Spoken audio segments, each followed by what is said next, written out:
我宣布 The 9,855th meeting of the Security Council is called to order. I shall like to take this opportunity to pay tribute on behalf of the Council to His Excellency Mr. Ammar Benjama, Permanent Representative of Algeria, for his service as President of the Council for the month of January. I'm sure I speak for all members of the Council in expressing deep appreciation to Ambassador Benjama and his team for the great diplomatic skill with which they conducted the Council's business last month. The provisional agenda for this meeting is reports of the Secretary General on the Sudan and South Sudan.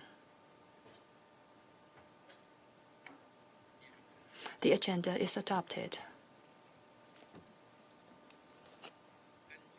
In accordance with Rule 37 of the Council's Provisional Rules of Procedure, I invite the representative of South Sudan to participate in this meeting.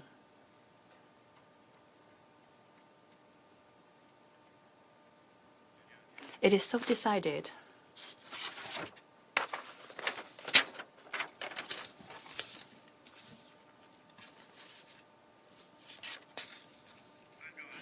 In accordance with Rule 39 of the Council's Provisional Rules of Procedure, I invite the following to participate in this meeting: Mr.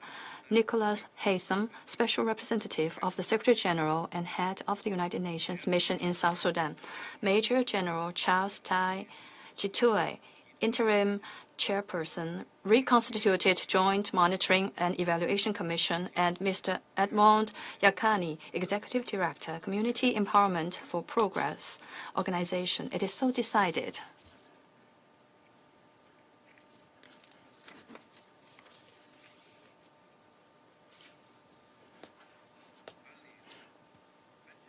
The Security Council will now begin its consideration of Item 2 of the agenda. I wish to draw the attention of Council members to document S/2025/54, the report of the Secretary General on the situation in South Sudan. I now give the floor to Mr. Haysom.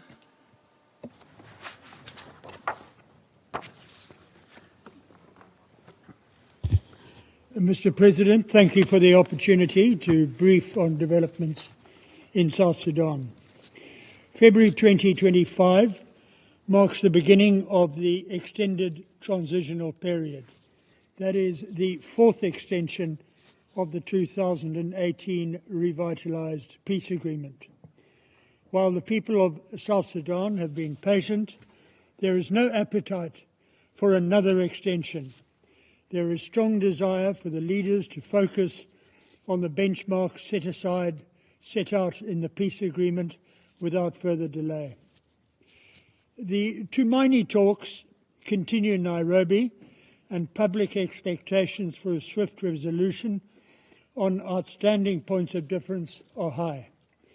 I note the continuing divergence of positions and urge the parties to engage constructively to enable progress on a more inclusive agreement. Since my last briefing, I note progress in the following 4 areas. First, on civic and political space in South Sudan, I note the commitments made in the 2024 Governors Forum, including a resolution calling for the repeal of Sections 54, 55 and 57 of the National Security Services Bill in support of civic and political space.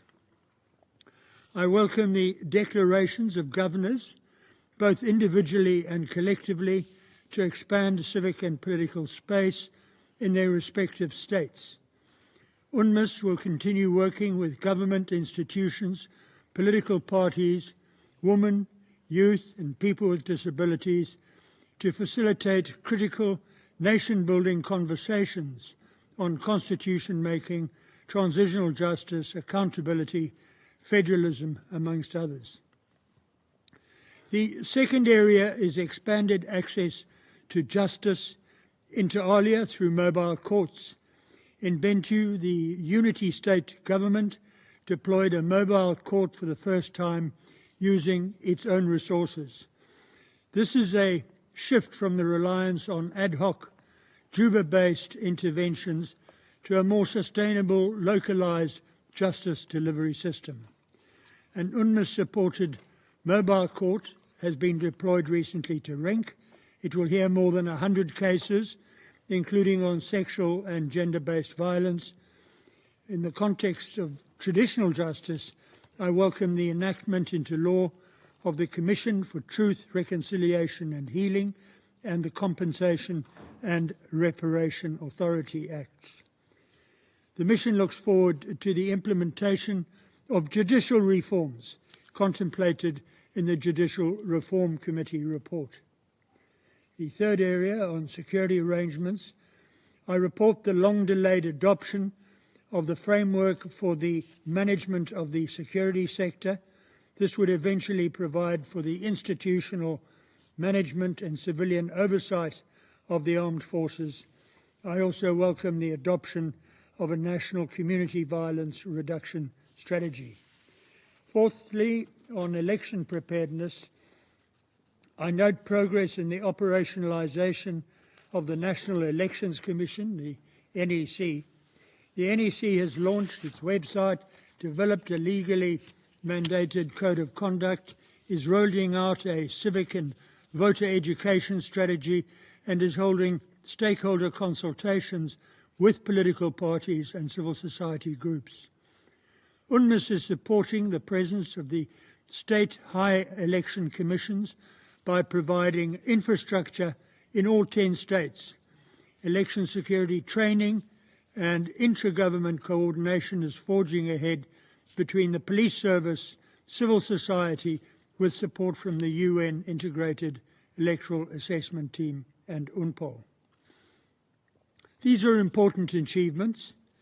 However, none are sufficient to significantly move the needle on the 10 critical conditions required for holding elections and adopting a new constitution. Nor do they fully address of these what we call the 6 low-hanging fruits on measures that could be taken to signal political will. These include the full deployment of the necessary unified forces, the NUF, civic education, voter registration, amending the National Security Services Bill, delivering on a code of conduct between the political parties, civil society and the media, and finally responding to the shared role on election security. The clock is already ticking on the extended transitional period. Decision makers need to tackle several issues simultaneously and immediately. We have not yet seen the previously promised harmonised work plan with an operational timetable for elections. The constitution-making and census timelines do not currently fit into the framework for a December 2026 election. The lack of government funding and delayed legal and political decisions are slowing these processes down. Neither UNMISS nor the international community or the electoral management bodies can provide the full measure of support if these critical decisions are not taken. No explanation has been forthcoming as to why the necessary decisions have not been finalised, nor when they will be finalised. A unified approach by the regional and international community should be clear to all of the stakeholders on the need to avoid another extension. The parties should be under no illusion that there will be resources from the international community to sponsor the implementation of the peace agreement ending with elections if there is no evidence of political will to accelerate implementation of the key benchmarks. In this regard, I do acknowledge the recent solidarity visit to Juba of the African Union Ad Hoc High-Level Committee for South Sudan, known as the C5, and welcome the C5's intent to convene a meeting on the margins of the AU summit at the heads of a government level, in part to rally the parties around the need for effective implementation of the preparations for elections. Mr. President, South Sudan continues to grapple with humanitarian, economic and security stresses.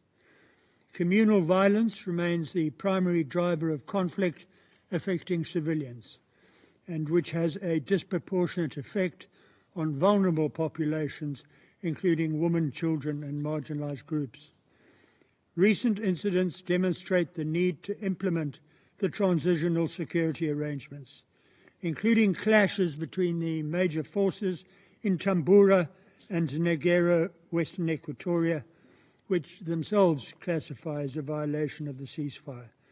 It seems the two preeminent armed parties are unwilling to engage each other in dialogue on security-related issues, which risks further standoffs in due course. I call upon the military leadership of the SSPDF and SPLM-AIO to come to mutually agreeable terms on dismantling illegal checkpoints. UNMISS continues to implement our protection of civilians mandate through an integrated approach focusing on high-risk areas. Our deployment strategy balances the requirements for mobility with static presence in conflict hotspots. We've launched a new initiative to deter conflict-related sexual violence, working with communities on early warning and patrolling. Here I acknowledge the important role of our troop and police contributing countries in carrying out our mandate. Our latest perception survey shows that South Sudanese continue to value UNMISS's presence and impact. However, we note a softening of overall support from 95% to 74%.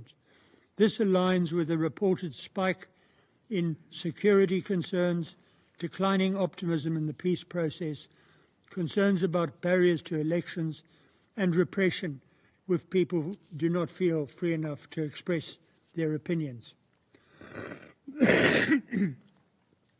Meanwhile, the toxic effect of the Sudan conflict are spilling over into South Sudan, as witnessed by the unrest in Juba and beyond following the reported killing or execution of South Sudanese in Wad Madani. I acknowledge the South Sudanese government for its swift response in providing safety for Sudanese nationals seeking refuge from potential retaliatory attacks. Notwithstanding limited reports of looting by some security officials, it did demonstrate this government's capacity to protect civilians when necessary. South Sudan has been a haven for people fleeing the Sudan conflict since April 2023, with refugees and returnee arrivals passing the 1 million mark in the period under review. They join around 9.3 million people already in need of some form of humanitarian assistance, with conflict, climate and economic crisis keeping too many people on the very edge of survival. The recent unrest also reflects public frustration over the economic crisis.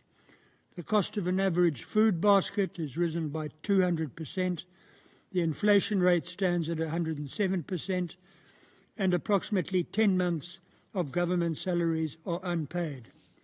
I note the government's recent announcement that the flow of South Sudan's oil has resumed. We hope that this will lead to the availability of resources for social services and the overall transitional process, but note that this had not been the case prior to the disruption of the oil flows in 2024. Cholera was exacerbated by the 2024 floods and has resulted in over 23,000 reported cases. While treatment, water and sanitation campaigns and vaccinations have contained the cholera outspread in several locations, the disease continues to spread, particularly in hard-to-reach regions.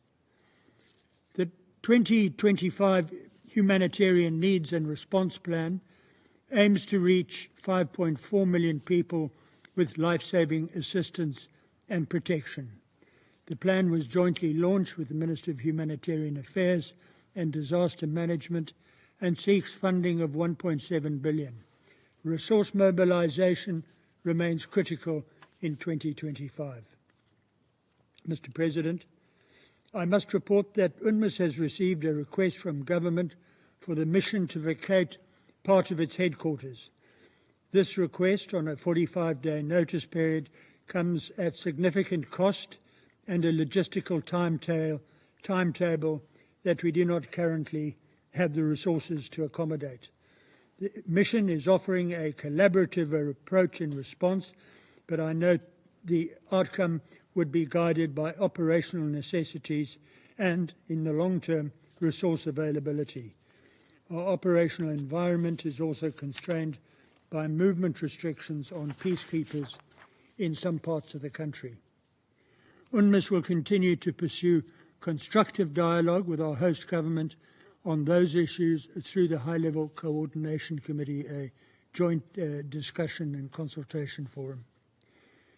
In conclusion, I affirm that UNMISS stands shoulder to shoulder with the people of South Sudan on their journey from conflict to stabilization and democratization. The situation will remain fragile as an electoral period draws nearer.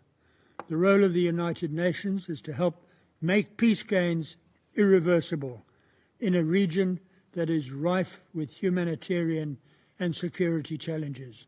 We appreciate this Council and all our partners for their continued support.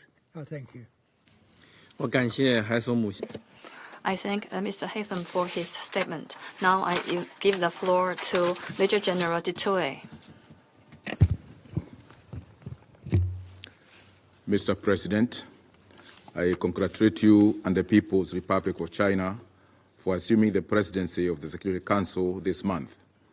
I also would like to thank you for inviting the Reconstituted Joint Monitoring and Evaluation Commission, RJMEC, to address this esteemed council. RJMEC is the official oversight body responsible for monitoring and evaluating the status of the implementation of the 2018 Revitalized Agreement on the resolution of the conflict in the Republic of South Sudan, RACRIS. When RJMEC last briefed this August Council in August 2024, I informed you that the pace for implementation of the RACRIS has been generally slow, and that key tasks such as the making of the permanent constitution, numerous electoral-related preparatory tasks, and completion of the unification of forces were still pending. Then, the following month, September 2024, pursuant to Article 8.4 of the agreement, the parties to the agreement, by consensus, agreed to extend the transition period from 22nd of February 2020 to 22nd February 2027, with elections scheduled for December 2026. In just over 2 weeks from now, as South Sudan enters the extended period in the implementation of the RACRIS, the same tasks remain pending.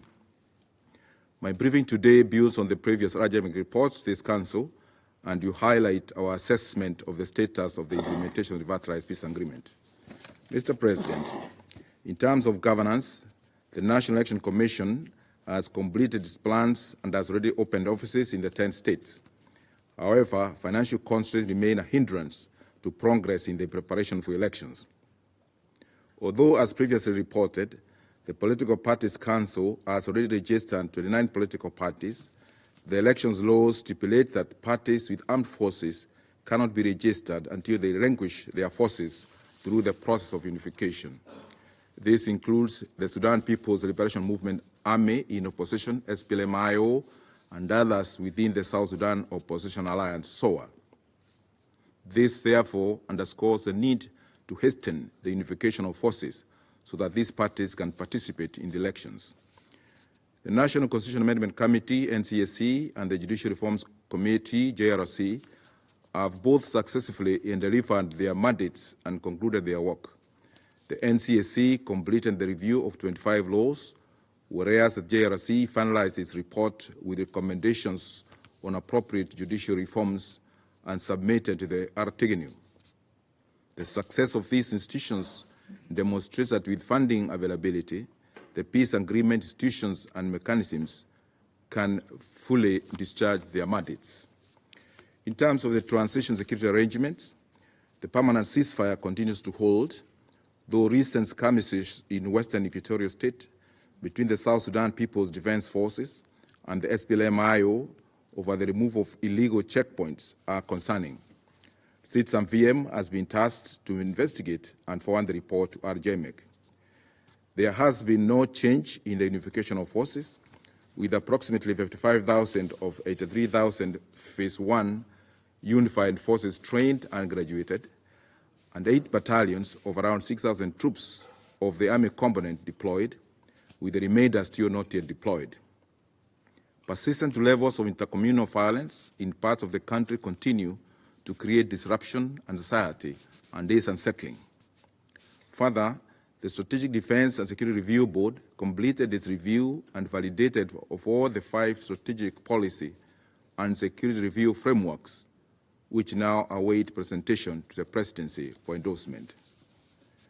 In regard to Tumaini Initiative, mediation talks ongoing in Nairobi, I would like to commend His Excellency President Salva Kiir Mayardit and His Excellency President Dr. William Samoei Ruto for this important initiative. The people of South Sudan are looking forward to a positive outcome of these talks and hoping that it will bring practical and enhanced transformative approaches in addressing the root causes of conflict and will hasten the implementation of the peace agreement.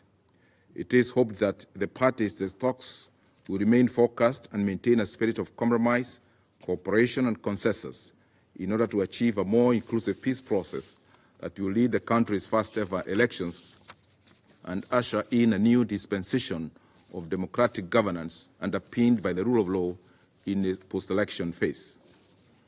On the humanitarian front, service delivery across the country remains very low as resources continue to dwindle and budgets overstretched. The Special Reconstruction Fund and its board set out in the revitalized agreement are not yet established. The impact of the Sudan conflict continues to exacerbate the humanitarian situation and has caused a huge influx of returnees and refugees in South Sudan, a number of which now stands to over 1 million. Widespread flooding is also persistent. On resource, economic and financial management, the Public Financial Management Oversight Committee continues to show steady commitment to economic reforms, notably in its improved monitoring of public spending of the national budget and of the revenue collection, especially non-oil revenue. Also, efforts are ongoing to reform the Bank of South Sudan. These reforms are meant to promote financial stability by legally regulating all financial institutions to foster financial intermediation. Oil, the country's main source of foreign earning, was disrupted in the second quarter of 2024 because of the conflict in the Republic of Sudan. The main pipeline transporting about 60% of crude oil to Port Sudan that was damaged is yet to be repaired. Consequently, revenue earnings fell considerably. On transition justice, slow progress is being made.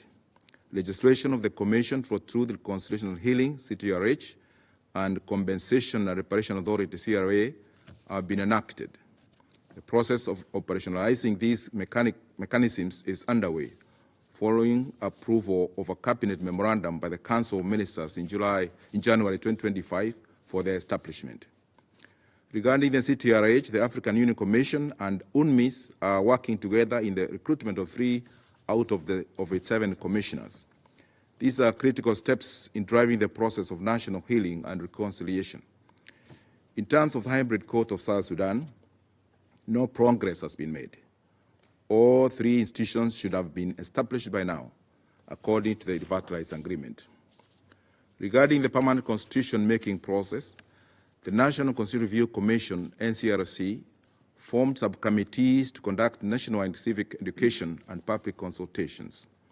However, the progress in implementation of these critical processes is delayed due to lack of resources.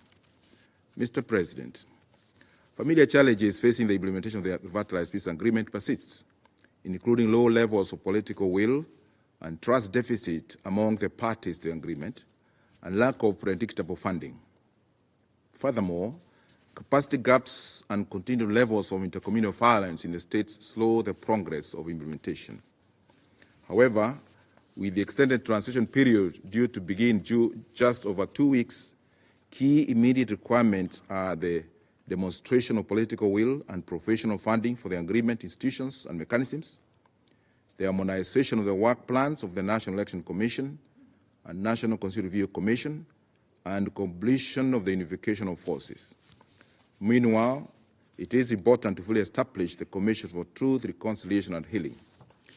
It is therefore critical that the activities on the part of the RTGNU are actively energized and injected with a sense of urgency as the new extended period commences on 23rd of February 2025. In conclusion, I therefore appeal to this Council to remain seized of the peace process in South Sudan, to consider conducting a visit to show solidarity with RTGNU as it enters its critical phase, and to encourage the international community to continue to mobilize resources and political support to help South Sudan achieve its first democratic elections in December 2026. I thank you. I thank Major General Gi for his presentation. I now give the floor to Mr. Edmund Yakani. Thank you. Thank you, Mr. President of the Council, for giving me this opportunity to brief the Council. Mr. President, my country is struggling to transition from instability to stability through the implementation of the R-Access. Additionally, we are impressed with the ongoing Tumaini Peace Initiative, which is mediated through the government of Kenya and co-mediated by IGAD and the Community of St. Gideon. We believe Tumaini Initiative provide an opportunity for framing an implementable political framework for transition in the country from violence to peace. Mr. President, on behalf of the citizens of South Sudan, allow me to bring to your attention and leadership the following concerns for your decision. Number one, ceasefire was holding in the past, but recently we have seen incidences of violation of ceasefire agreement as per the recent report of Citizen.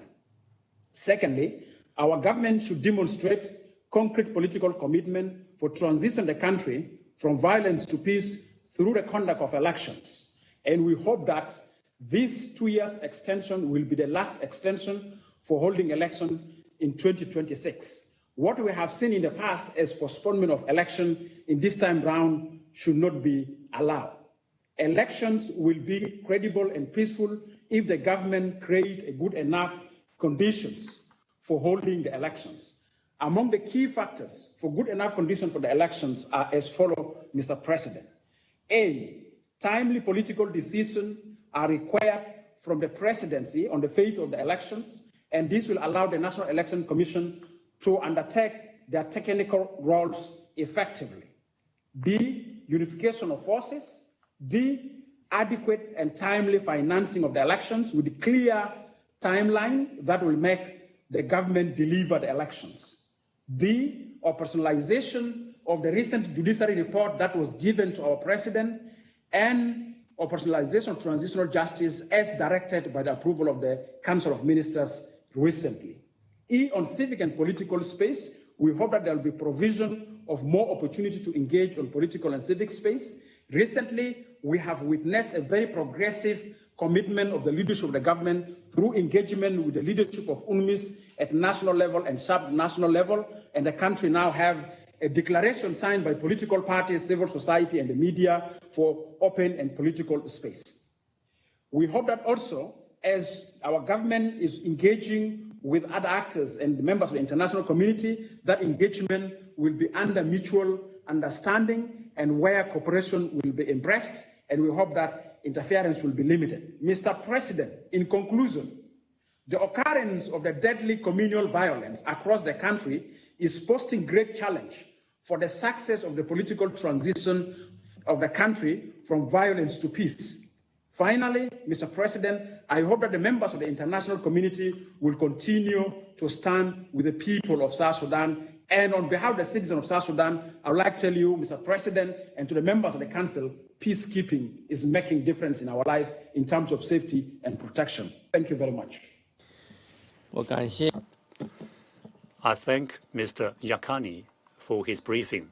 I now give the floor to those council members who wish to make statements. I give the floor to the representative of the United States. Thank you, Mr. President, and may you have a good presidency this month, sir. And thank you, SRSG Haysom, Ambassador Gitway, and Mr. Yakani for your briefings. They were very enlightening. The people of South Sudan deserve peace, freedom to participate in civic and political processes, and a government responsive to their needs. Instead, transitional government leaders have consistently failed to take the minimal steps required to create the conditions necessary to bring the transitional period to a peaceful conclusion. They've also failed to use public revenue transparently to address public needs while demanding the international community continue to fund basic public services.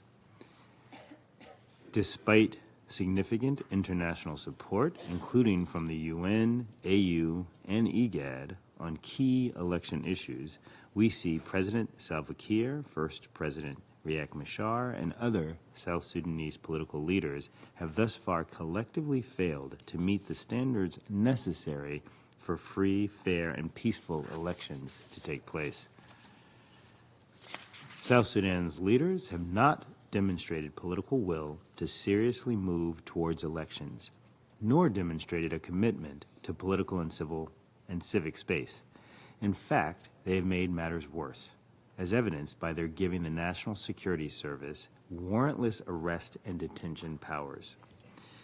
January 9, 2025 marked the 20th anniversary of the Comprehensive Peace Agreement, a pivotal moment in South Sudan's history that brought hope to a people long ravaged by war and oppression. However, 2 decades later, the CPA's promise of peace, prosperity, and a responsive government remains unfilled. Instead of being a cause for celebration, the anniversary was a reminder of the failure of South Sudan's leaders to meet the expectations of their own people and of the international donor community who have long provided their country with support. We call on the transitional government to act without further delay to start to transparently and responsibly use public revenue for appropriate public purposes rather than to benefit a small, corrupt elite. We call on them to open civic and political space as a path towards free, fair, and peaceful elections and allow citizens to meaningfully engage in domestic government, to fund electoral institutions, establish the necessary unified forces, and engage high-level dialogue in Juba where all parties reject violence as a political tool. South Sudanese leaders, both signatories and non-signatories to the 2018 peace agreement, must take the opportunity of the Tumani talks in Nairobi to discuss a path forward to peace. We welcome Kenya's decision to continue to host these talks, which are all the more important in the absence of signs of serious effort by Juba-based leaders to meet peace commitments. A consistent system to ensure appropriate tax exemptions for foreign assistance, UN agencies, and diplomatic missions must be put in place. We urge the transitional government to honor commitments to ensure aid reaches those who need it most and to lower the risks and costs of delivering aid in South Sudan. We will be paying close attention to all developments on the ground with a view to the upcoming UNMISS mandate renewal in April of this year. The United States remains committed to the South Sudanese people and to working closely with UNMISS, the Transitional Government Council members, and all stakeholders to promote peace and prosperity for the country and the region. And with that, I thank you, Mr. President. I thank the U.S. representative for his statement. Now I give the floor to the representative of Panama. Gracias. Thank you, Mr. President. I wish to begin by expressing our congratulations to the delegation of the People's Republic of China for taking up the presidency of the Security Council this month. We are sure and we trust in your capacity in this role. Further, we wish to express our thanks for the statements provided by Mr. Nicholas Haysom, Major General Charles Tai Gutay, and Mr. Edem Yakani.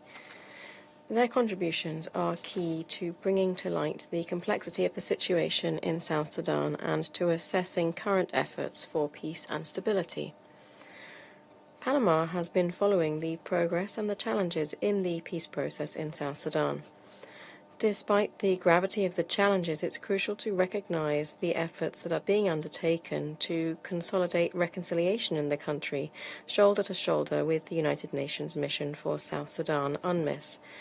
Of particular relevance are the plans for the holding of national elections in December 2026. This is an urgent step towards building a democratic and stable future. At the same time, we recognize the efforts of the National Electoral Commission to promote a consultative dialogue on the electoral calendar. These efforts must go hand in hand with the support for the active participation of civil society, which plays a key role in building an inclusive and democratic future. We recognize the importance of bolstering the judicial system and making headway in establishing legal frameworks encompassing accountability for the perpetrators of crimes, transitional justice, reparations for victims, and community reconciliation. These are all essential aspects to enable progress towards a true restoration of social cohesion and peaceful conditions. In addition to recognizing the progress, the recent Secretary General's report notes that the situation remains extremely concerning. Security in the country remains volatile, characterized by cases of community violence, cattle rustling, and the prevalence of food insecurity affecting 6.3 million people in the country. The situation of internal displacement also remains alarming, with entire communities still living in conditions of extreme vulnerability. In addition, there have been reports of incidents related to access to humanitarian aid, which is unacceptable. Particularly serious is the persistence of sexual and gender-based violence, which remains one of the most devastating forms of violating human rights in the country. Women and girls as young as 11 have recently been the victims of conflict-related sexual violence. This reality demands an urgent and decisive response from all parties. In this context of insecurity, the work done by the United Nations Mission for South Sudan, UNMISS, is crucial. Its safety must be guaranteed pursuant to the principles for protecting humanitarian personnel. It's imperative for national institutions and authorities to shoulder their responsibility and show staunch political will to guarantee security, justice, and reconciliation. The full, effective, safe, and equitable participation of women, young people, and communities is essential to ensure peace building. The international community, and in particular the Security Council, must continue to play a central role in establishing the necessary conditions so that South Sudan can see better days. Panama reaffirms its commitment to the people of South Sudan and to the efforts of the United Nations to achieve a lasting and meaningful peace. It's our collective responsibility to guarantee that South Sudan never again sinks into a cycle of violence, but that rather it is able to live in peaceful, stable, and just conditions. Thank you. I thank the representative of Panama, and I give the floor to the representative of Sierra Leone. Thank you, Mr. President. Mr. President, I have the honor to deliver the statement on behalf of the 80+ members, Algeria, Guyana, Somalia, and my own country, Sierra Leone. At the outset, we wish to congratulate you, Mr. President, and the People's Republic of China on assuming the presidency of our Council. We express to you, Mr. President, our best wishes of success. We also seize this opportunity to commend Algeria for its excellent and able leadership of our Council's work during the month of January. We acknowledge the Secretary General's report on South Sudan and thank Mr. Nicholas Haysom, Special Representative of the Secretary General and Head of the United Nations missions in South Sudan, and Major General retired Charles Tai Gitai, Interim Chairperson, reconstituted Joint Monitoring and Evaluation Commission, for their important briefings. We also thank Mr. Edmond Yakani, Executive Director, Community Empowerment for Progress Organization, for his contribution.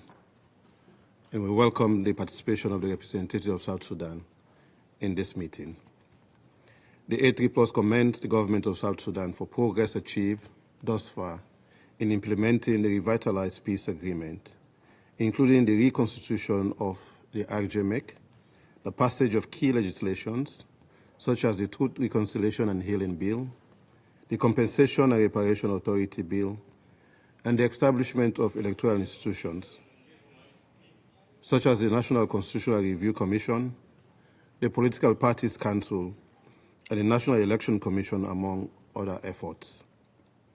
We recognize Kenya's leadership in the Tumani Initiative and commend the engagement of His Excellency President Salva Kiir of South Sudan and His Excellency President William Ruto of Kenya, alongside the Intergovernmental Authority on Development, IGAD, in advancing the peace process.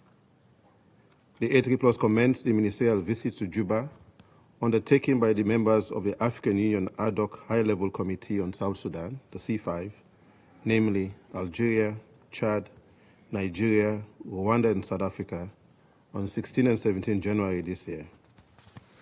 Through this solidarity visit, the C5 members reaffirmed the unwavering support of the African Union to the peace process in South Sudan.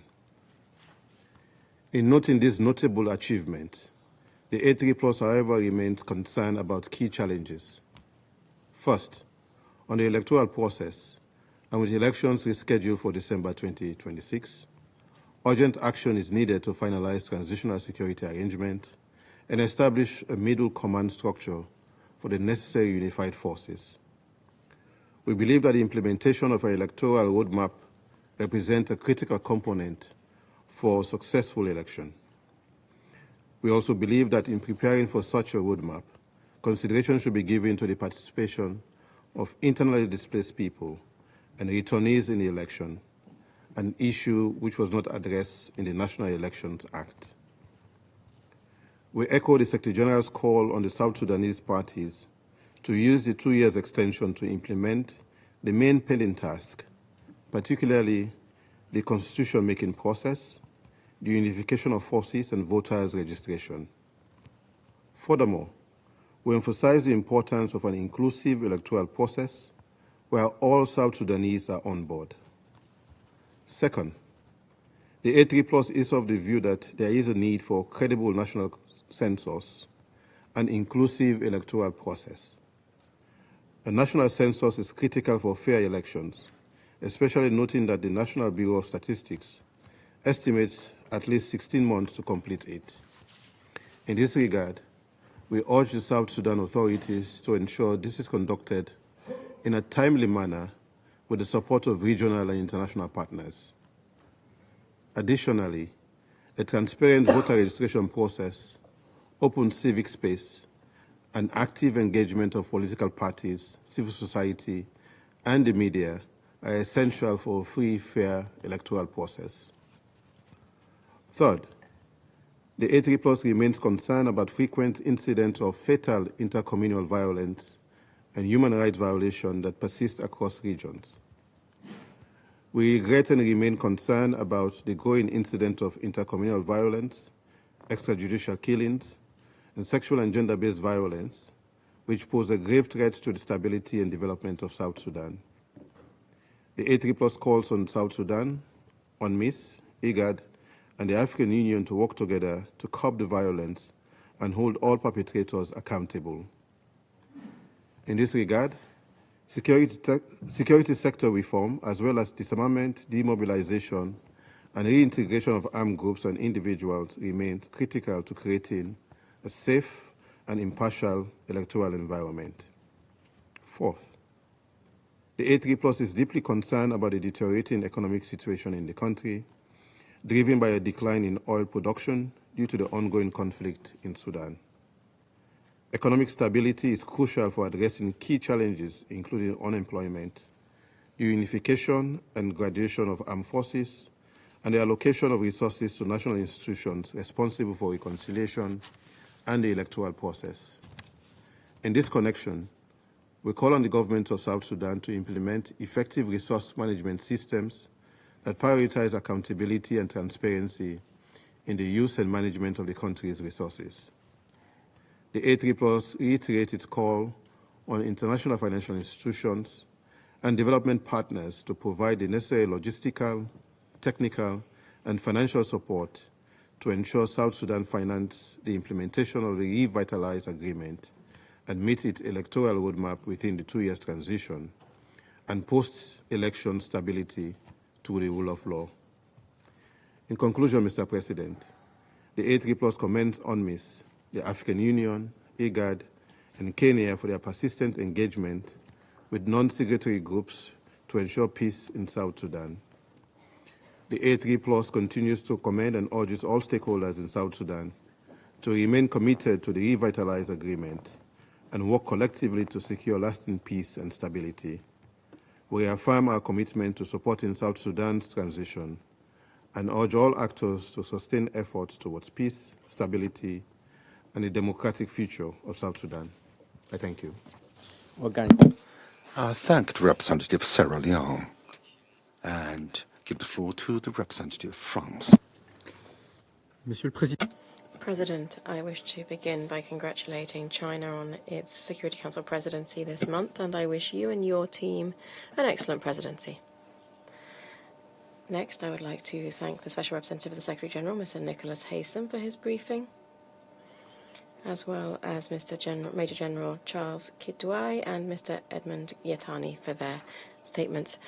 I'd like to insist on 3 points.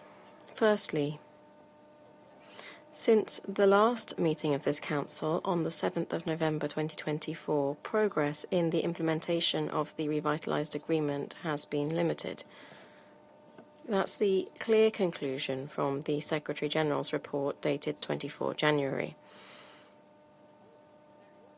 France welcomes the enactment by President Salva Kiir of laws in the sphere of justice. Nonetheless, we regret the lack of headway, particularly in the area of deploying the necessary unified forces and in drafting a constitution. On election preparations, we encourage the South Sudanese government to pursue its efforts henceforth to establish the necessary conditions for the holding of free, inclusive, and transparent elections within the next 2 years. France encourages the South Sudanese authorities to resume the publication of reports on oil income in order to boost the confidence among international donors and the support of foreign investors. Secondly, France recalls its full support for UNMISS, which makes a vital contribution to the stability of the country. We call on the South Sudanese authorities to cooperate with UNMISS, which must be able to fully implement its mandate. France regrets the persistent insecurity and frequent intercommunity violence. We welcome the mission's work in mitigating intercommunity conflicts, which France actively supports in our national capacity. 3. France is concerned by the increasing impact of the conflict in Sudan on South Sudan, which is worsening an already difficult humanitarian, security, and economic situation. Humanitarian support is essential in South Sudan, as more than 1 million people have sought refuge in the country since April 2023. The events in Juba at the beginning of the year, following the capture of Wad Madani by the Sudanese armed forces, speak to the volatility of the situation. France calls on the parties to the conflict in Sudan to conclude a ceasefire to guarantee the protection of civilian populations, to facilitate the delivery of humanitarian aid, and to undertake an inclusive political dialogue in order to restore a lasting peace which would benefit the entire region. France recalls its full support for restrictive measures on arms deliveries and calls on all concerned actors to use the exemption procedures under Security Council Resolution 2206 and 2428 if necessary. To conclude, Mr. President, the United Nations must remain mobilized in support of South Sudan despite the multiplication of crises elsewhere. France will continue its efforts. Thank you. I thank the representative of France. I shall now give the floor to the representative of Slovenia. Thank you, Mr. President. Let me begin by wishing you all the best in steering the work of the Council through February.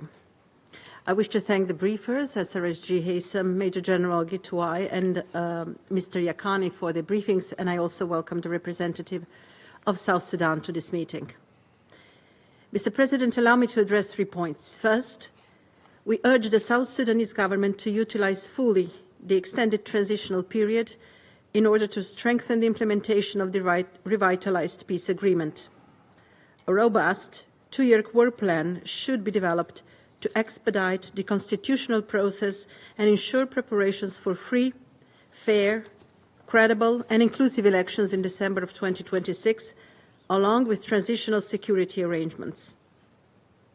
While we note some positive developments, including the adoption of a code of conduct and regulations for election observers, media, party representatives and campaign activities, as well as programs under Chapter 5 of the agreement, we remain concerned about the delays in mobilizing necessary resources in the absence of a clear implementation plan.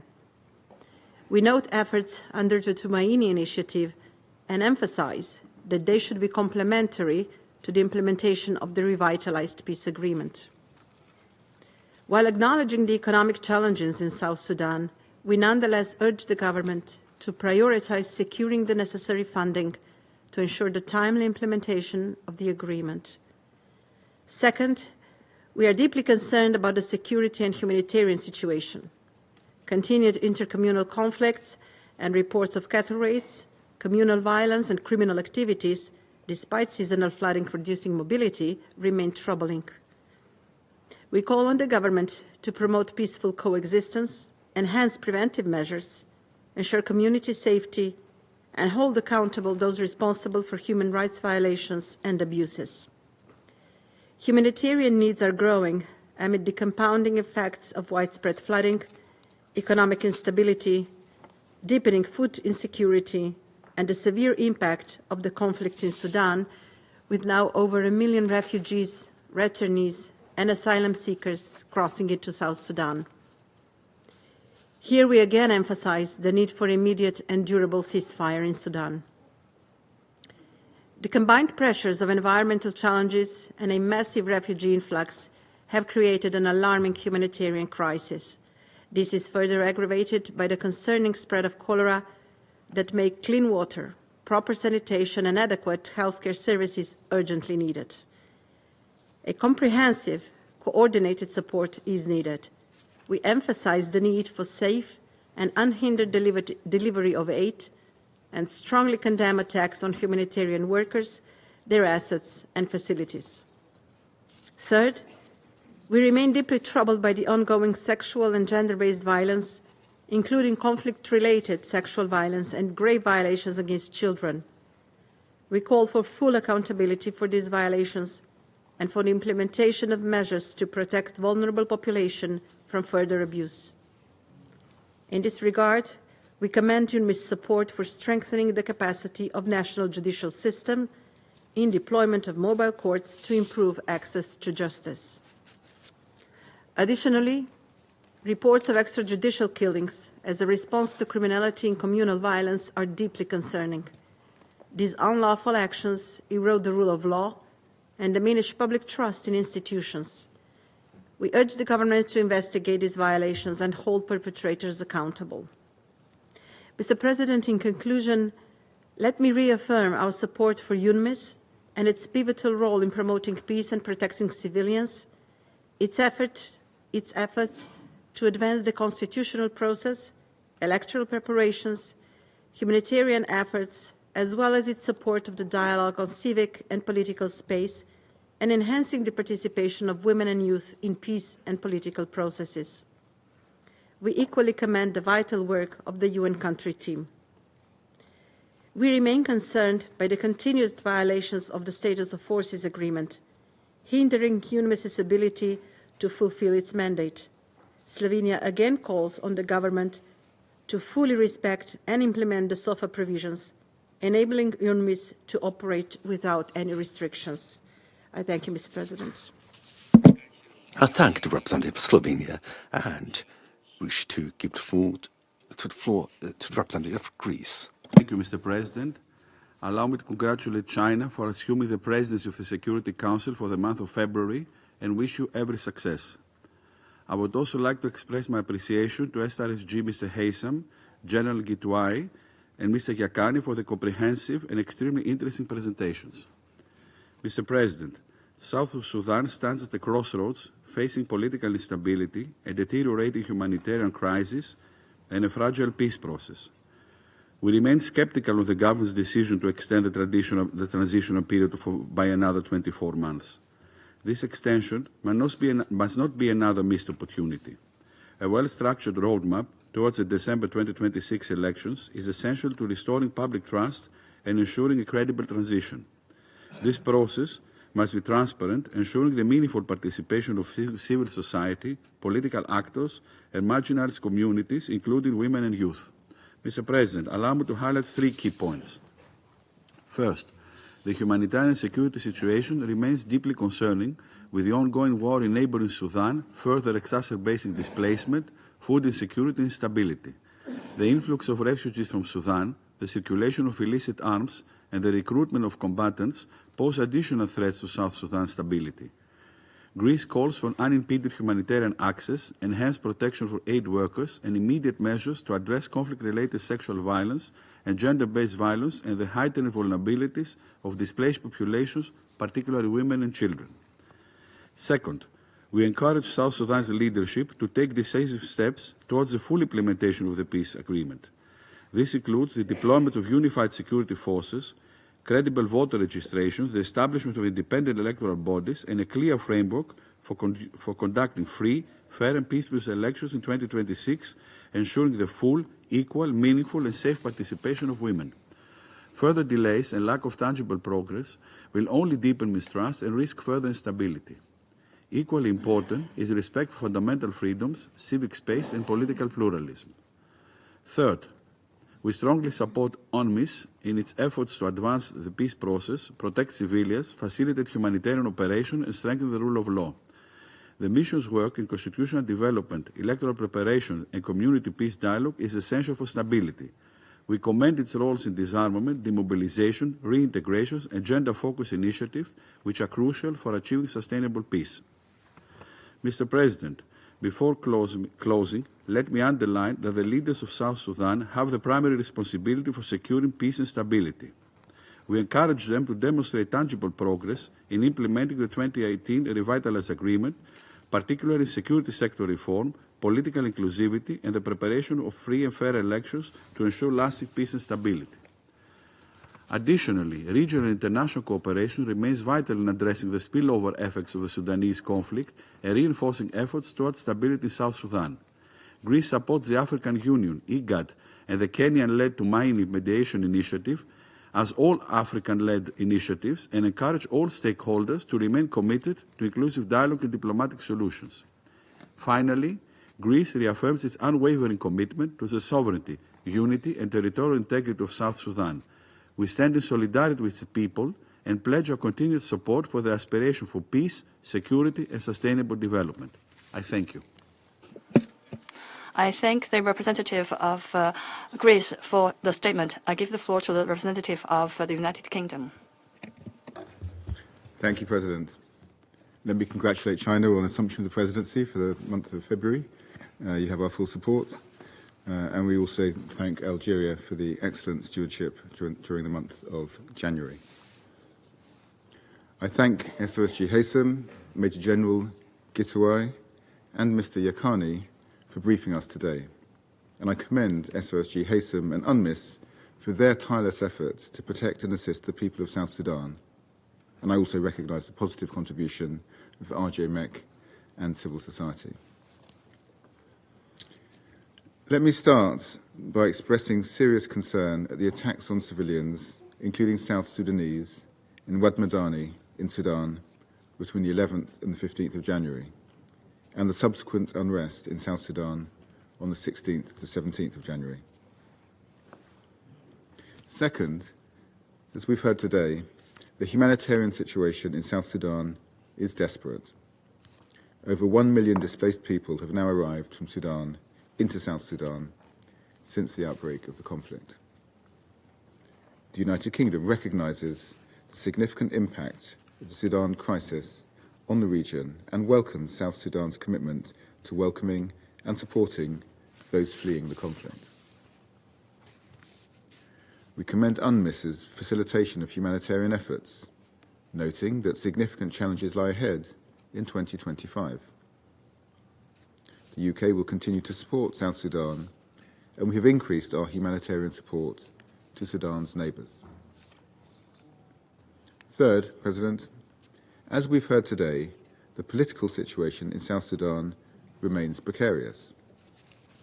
The UK is concerned by continued restrictions on political and civic space in the country, and by the lack of progress towards unification of the security forces.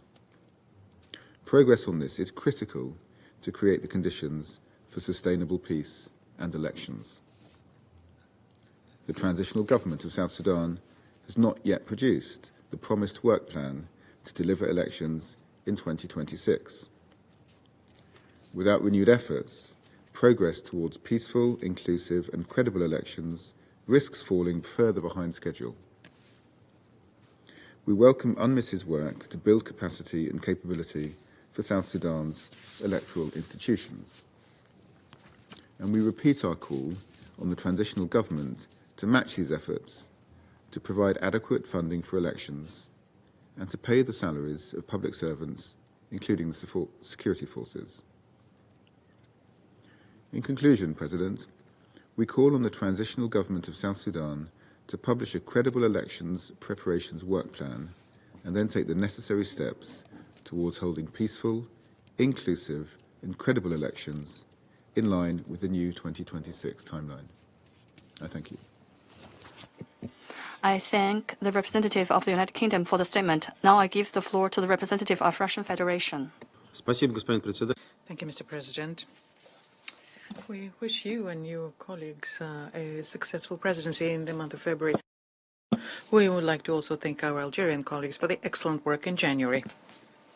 We are grateful to the Special Representative of the Secretary General, Mr. Nicholas Haysom, the interim chairperson of the reconstituted Joint Monitoring and Evaluation Commission, Major General Tai Getwai, and the representative of the South Sudanese civil society, Mr. Edmund Yakani. We're grateful to all of them for the information they provided, and we welcome the participation of the permanent representative of South Sudan in our meeting today. We read very closely the report of the Secretary General on the situation in the Republic of South Sudan and took note of the decision taken by the government to extend by 2 years the transition period and to move the timetable for the general elections to December 2026.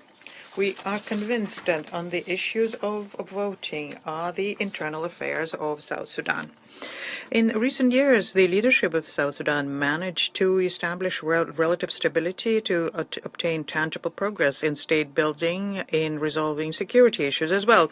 We expect that the South Sudanese parties will show resolve and political will so as to fully implement the provisions of the revitalized peace agreement, and they will make the efforts necessary to fully abide by the new timelines. And new impetus needs to be given to the creation of the unified armed forces as a guarantor for further moving the peace process along. For that, what is necessary is not just the efforts by the authorities of South Sudan, but also the constructive approach by the opposition movements. The sanctions regime against South Sudan continues making it difficult to deploy and strengthen state security institutions. The parameters of the arms embargo are outdated and need to be reviewed, and we expect that this understanding of the issue will prevail when in May we discuss the text of the Security Council resolution on this. What is of principal importance here is to make sure that the essential importance of South Sudan be given to the approaches expressed by our African 3 colleagues. We are concerned by the dire humanitarian situation in South Sudan. It is compounded by frequent natural disasters and the inflows of refugees from Sudan and by the returnees coming back to South Sudan. This has significantly worsened an already difficult situation in northern states and became a serious challenge for the country as a whole. But so far, the authorities of the country, with the full support from UNMISS and the humanitarian organizations, managed to keep the situation under control. We support the international steps undertaken to normalize the situation and strengthen peace and security in South Sudan, and we pay tribute to the mediation efforts made by the African Union and the Intergovernmental Authority on Development. An important contribution to implementing the provisions of the revitalized peace agreement is made by the UN mission itself, and their work is fully supported by my country, Russia. We strongly condemn any violations of the revitalized peace agreement, any acts of violence against civilians, including those UN staff who work in the country, as well as humanitarian workers. And we hope that both the South Sudanese authorities and the UNMISS leadership will show flexibility when working on current matters and will have a constructive approach to resolving potential thorny points. I thank you for your attention. Okay. I thank the representative of the Russian Federation. Now I give the floor to the representative of Denmark. Let me once again congratulate China for the assumption of the presidency and wishing both you and your whole team very good luck. Let me also thank SRC Haysom, Major General Gituai, and Mr. Yakani for the comprehensive briefings, and I welcome, of course, the representative of South Sudan. Denmark commends UNMISS for its dedication and leadership in fulfilling its mandate. Day in, day out, with the support of these critical missions, civilians are protected and peace is supported. Mr. President, while challenges abound in South Sudan, so too do opportunities for democratic progress. As we move forward, it is crucial to grasp these opportunities effectively. I'll focus on 3 points. First, implementation of the revitalized agreement must be urgently addressed. We take note of the public commitments and support of the government in this regard. However, promises must be turned into reality. The pace must be increased to meet the new extended deadline. We urge the government to develop a clear plan for the next 24 months. Election-related bodies have to be adequately resourced and the groundwork prepared for free, fair, and inclusive elections. The drafting of the Constitution must be underpinned by inclusive, people-driven engagement. That includes ensuring meaningful participation from women and civil society organizations. We express our appreciation to UNMISS for its role in amplifying the diverse voices of civil society in South Sudan. In this regard, reports of arbitrary detentions are very concerning. This continues to undermine the civic and political space imperative for the country's path to general elections. We also take note of the resumptions of the Tumaini Initiative process, facilitated and supported by Kenya. We urge all parties to engage in a meaningful and constructive manner without delay. Second, Mr. President, the humanitarian situation in the country is dire.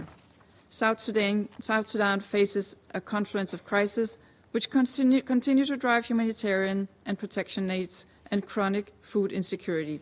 This is worsened by severe economic and climate shocks. The facts are clear.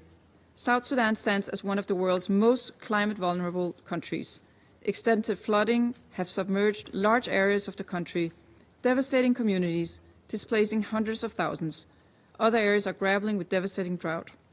Climate shocks hinder humanitarian access and responses and compound extensive and widespread food insecurity. We're encouraged by UNMISS efforts in this area. Against this backdrop, humanitarian workers carry out essential works, often under difficult conditions. Attacks against these workers are unacceptable. They ultimately obstruct aid access and must cease immediately. Third, Mr. President, we are alarmed by the deterioration of the security situation in South Sudan, including most recently in eastern Equatoria State. Reports of extrajudicial killings and child abductions are deeply worrying. Women and girls suffer disproportionately, and we strongly condemn any and all acts of conflict-related sexual violence. All parties must fully respect international humanitarian law and human rights law. Those responsible for violations must be held accountable. This is non-negotiable. Mr. President, the conflict in Sudan has led to significant security, economic and humanitarian consequences for South Sudan. It has forced more than 1 million to flee and seek refuge in South Sudan. Denmark commends the generosity of the host state and local communities. However, it is undeniable that this is an adding pressure to a system that is already strained and stretched. In this regard, we also express our concern over the recent unrest in Juba. We call for calm and for accountability for the attacks. So, Mr. President, to conclude, Denmark is firmly committed to supporting the efforts of the government and the people of South Sudan in achieving lasting peace. We fully support the mandate of UNMISS, and we urge the government to fully cooperate with the mission and enable it to operate without restrictions. At this critical juncture, it is imperative that all parties demonstrate political will to deliver real progress for their country and their people. Thank you. I thank the representative of Denmark for the statement. Now I give the floor to the representative of the Republic of Korea. Thank you, Mr. President. At the outset, I'd like to join other colleagues to congratulate China as it takes on this important responsibility for this month. I thank SRSG Haysom and Chairman Kitwani for their comprehensive briefings. I also thank Executive Director Yakani for his valuable insights and welcome the participation of the representative of South Sudan. South Sudan's transitional period has been extended until February 2027, but we should not assume that sufficient time remains to address the outstanding challenges. The Security Council must act urgently, support and urge the timely implementation of the outstanding task of the revitalized agreement. I'd like to highlight the 3 points in this regard. First, we need to accelerate the implementation of political transition measures under the revitalized agreement.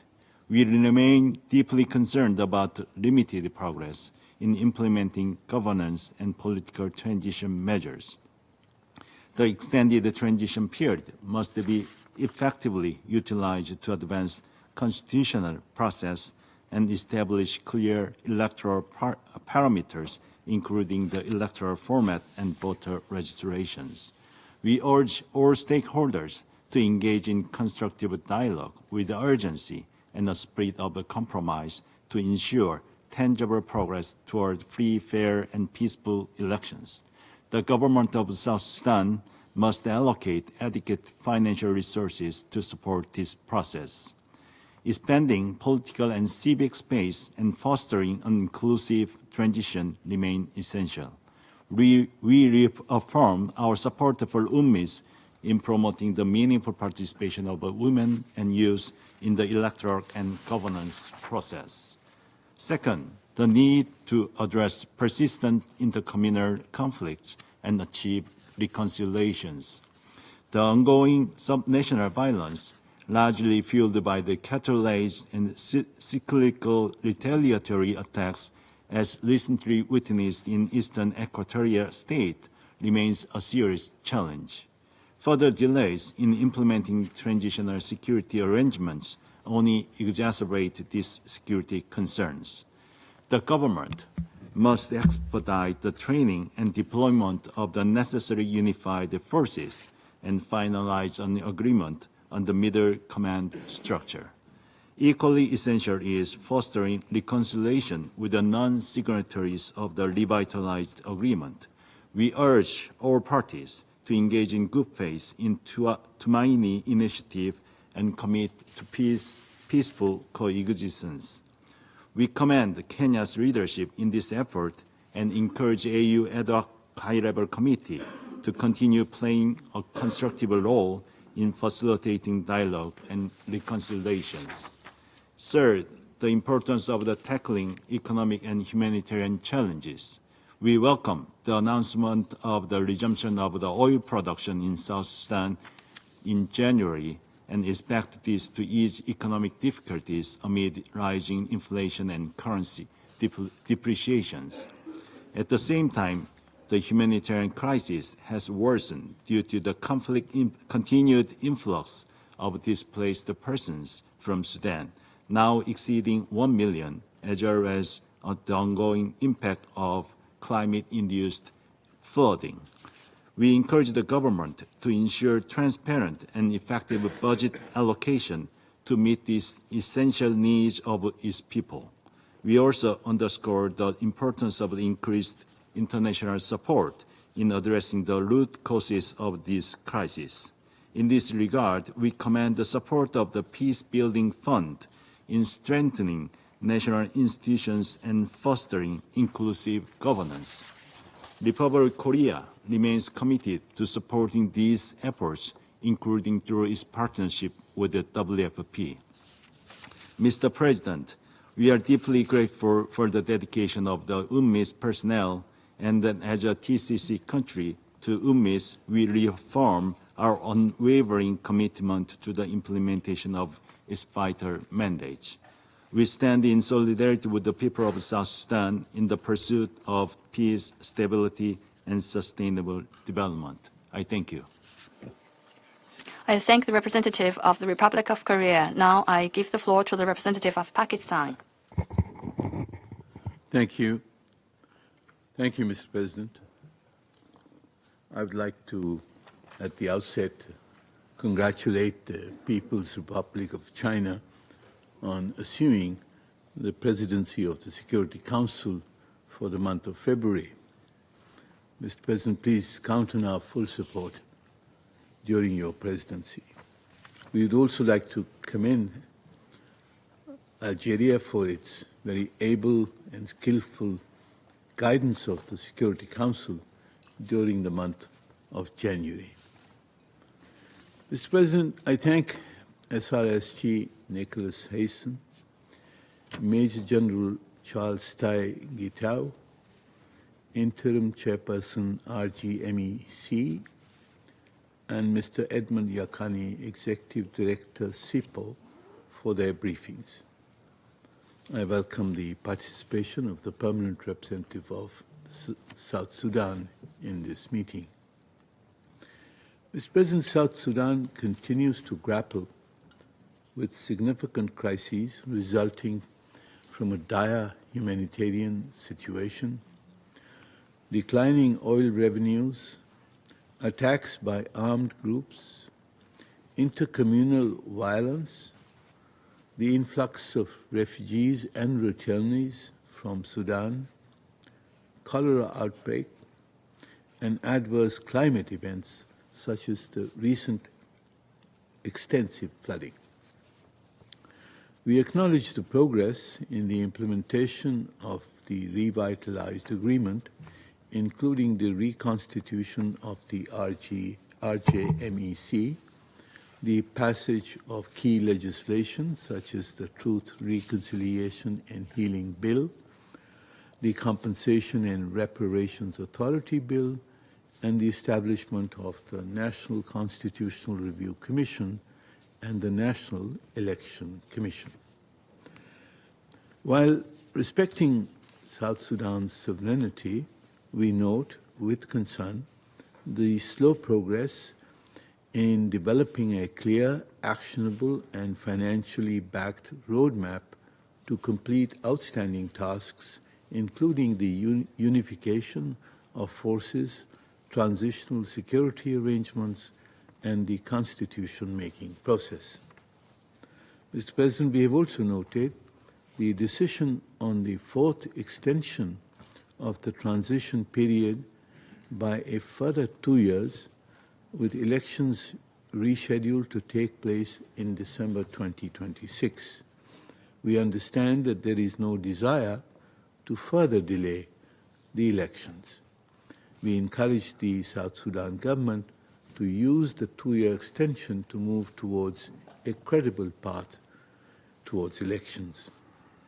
Mr. President, we express our full support for the tsunami process and commend the African Union High-Level Ad Hoc Committee on South Sudan, also known as the C5, and the Intergovernmental Authority on Development, IGAD, for their continued engagement with non-signatory actors of the revitalized agreement in the collective dialogue to maintain the opportunity for inclusion and confidence-building measures.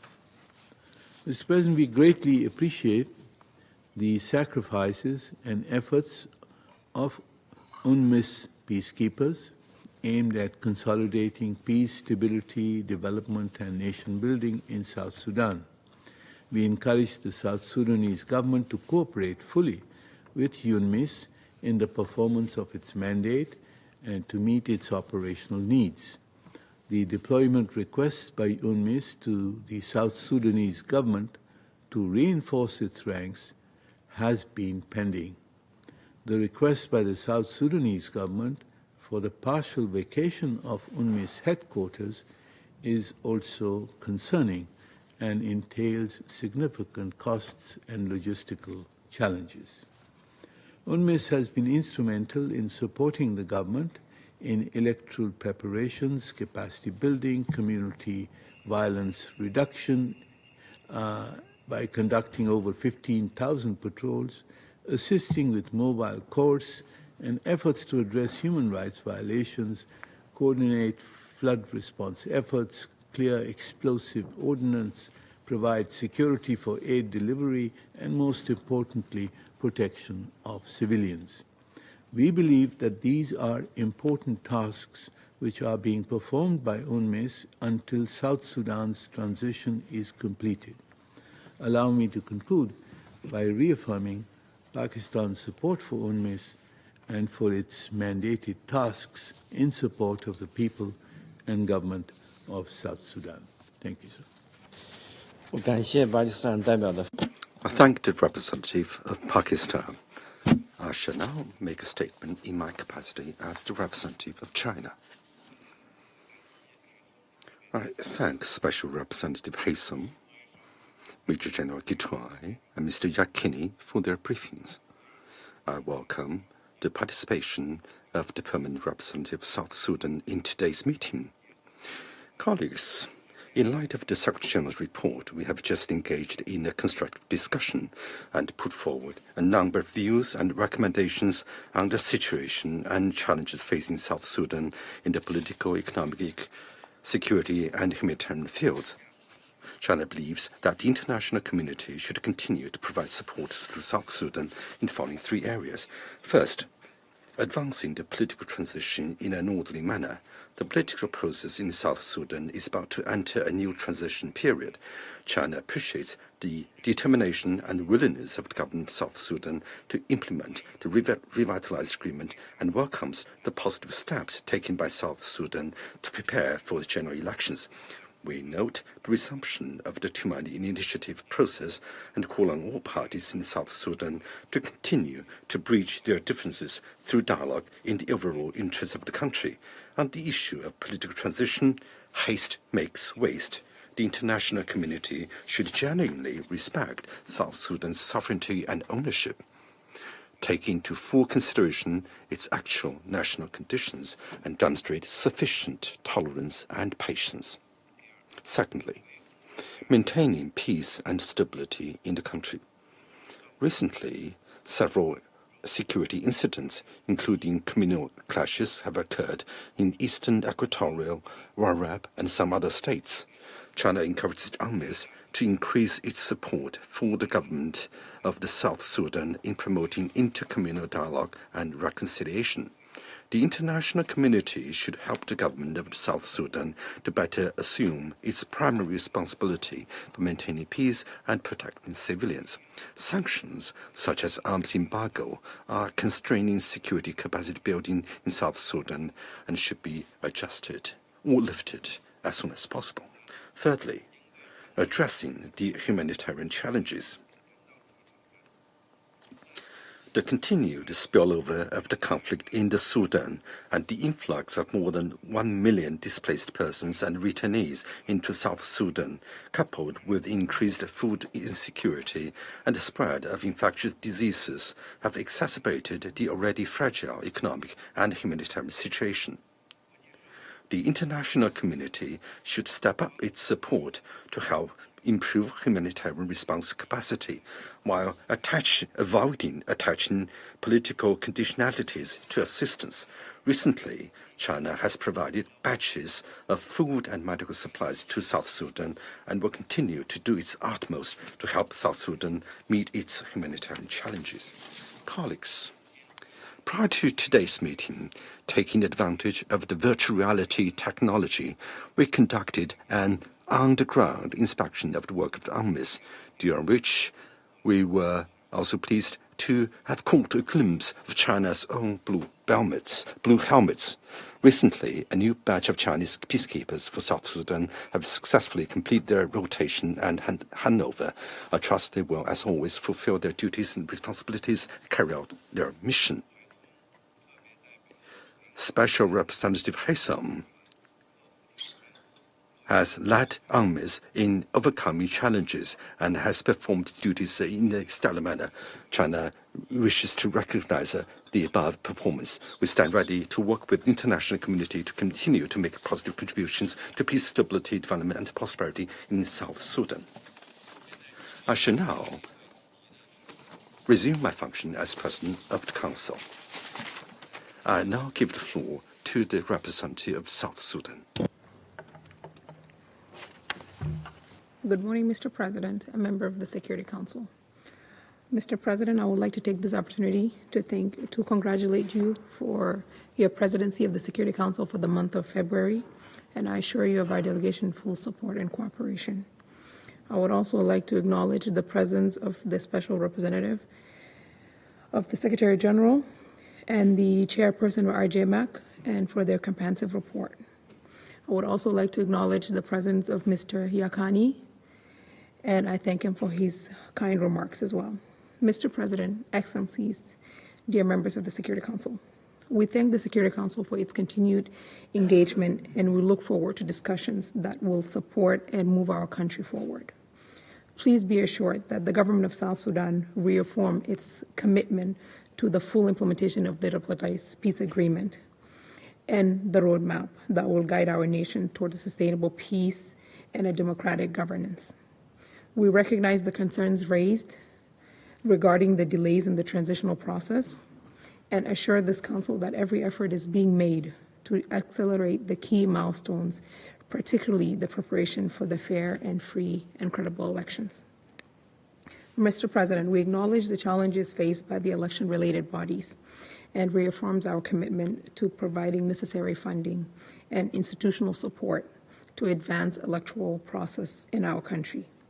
The government has been taking significant steps towards drafting of the permanent constitution, and that will reflect the aspiration of the people of South Sudan and lay the foundation for a stable, democratic future. The deployment of the unified forces remains a priority as we are working to overcome the logistical and financial challenges to complete the phase 2 of the training and the deployment. South Sudan remains committed to inclusive peace process, and we welcome the efforts under the Tumaini Peace Initiative to engage the holdout groups. However, we encourage all parties and international partners to use the Tumaini Initiative in line with the line of the Revitalized Peace Agreement, and instead of taking it as a parallel process that could further complicate the peace roadmap. Mr. President, the government strongly condemns all act of violence that threatens the instability of our nation or anybody that resides within it. And we are actively working to de-escalate tensions and strengthen a mechanism for preventing intercommunal violence and ensuring civilian protection. We call upon our regional and international partners to support our efforts in community reconciliation. South Sudan also remains gravely concerned by the deteriorating situation in Sudan and its impact on our people and the national security. As stated by our minister when he addressed the Security Council last month under Algeria's leadership, he condemned the killing of South Sudanese individuals in Sudan and called on its accountability. It is worth noting that videos that have surfaced shown that These heartless killing were initiated and incited by the belief in which was called upon by General Yasser Al-Attah, Assistant to Commander-in-Chief, when he addressed his soldiers claiming that 65% of the rapid response forces are South Sudanese. As this council will recall, South Sudan has consistently urged Sudan to cease its support to harboring rebels who actively destabilize security efforts in South Sudan. This plea has gone unanswered, and the current situation has exacerbated the tension by involving innocent civilians labeled as RSF. These individuals were brutally slaughtered. They were slaughtered, not killed in action. Despite the anger and the raw emotions provoked by this atrocity, the government continues to urge our citizens to refrain from repulse attack. As a member of IGAD and a direct neighbor to Sudan, South Sudan is committed to playing a constructive role in regional peace efforts and mitigating the humanitarian crisis. Mr. President, we welcome the recent visit of the C5, the AU C5 High-Level Committee, and we reaffirm our commitment to working closely with our regional and international partners to safeguard the gains made in our peace process. And we look forward to further engagement at the upcoming AU Summit in Addis Ababa to strengthen the cooperation on peace and security. We also like to extend our gratitude to the UN, AU, UNMISS, IGAD, and international organizations who continue to partner with us in our path to peace. Without the work of the international humanitarian partners, South Sudan would not be able to continue on the path of the end of the transition period. In conclusion, we remain steadfast in pursuing of peace, security, and development. We call upon the United Nations and all partners to continue their invaluable support as we navigate this critical transitional period. While challenges remain, our commitment to peaceful and democratic South Sudan is unwavering. And I thank you for your kind attention.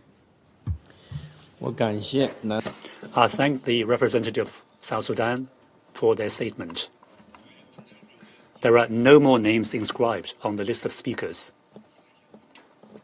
The meeting is adjourned.